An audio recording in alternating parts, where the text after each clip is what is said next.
Hello everyone! Have a blessed day!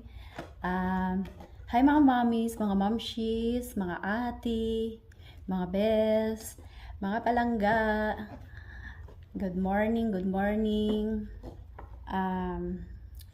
May ipakilala ako sa inyo dito na product. Pakilala, introduce.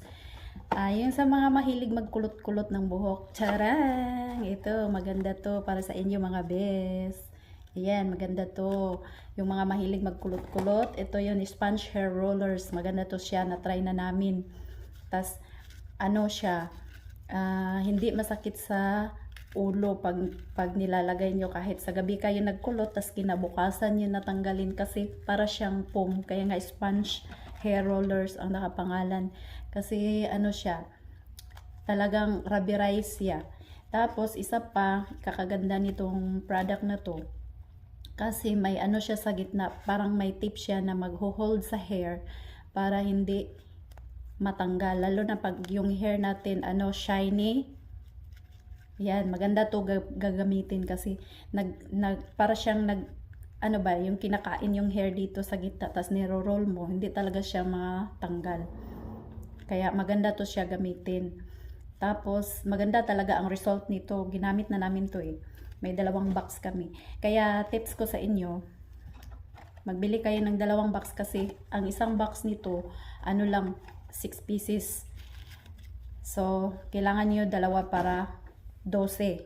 Para may 12 pieces kayo. Hatiin nyo sa gitna, tas 6 dito para pantay ang pagkakulot.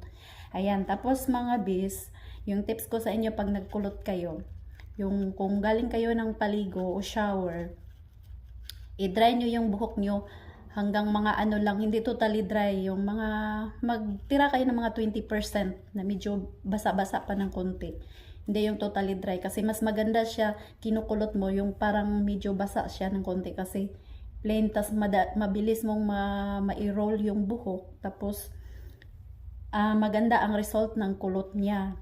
Ayan. Ito talaga na-try namin, matagal mabalik sa dati yung buhok.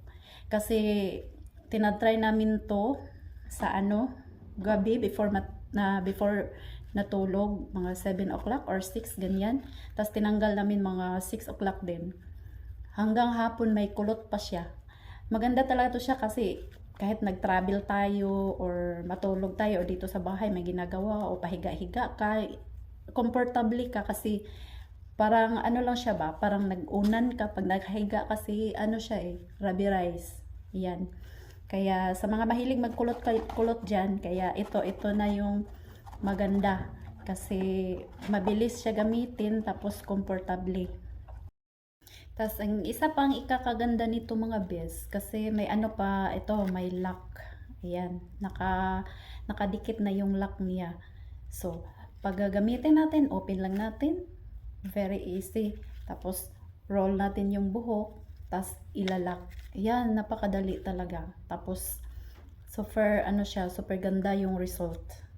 Promise. Kasi na-try na namin to. Yan. Kaya, click the yellow basket now. Mag-order na kayo, baka maubusan pa kayo.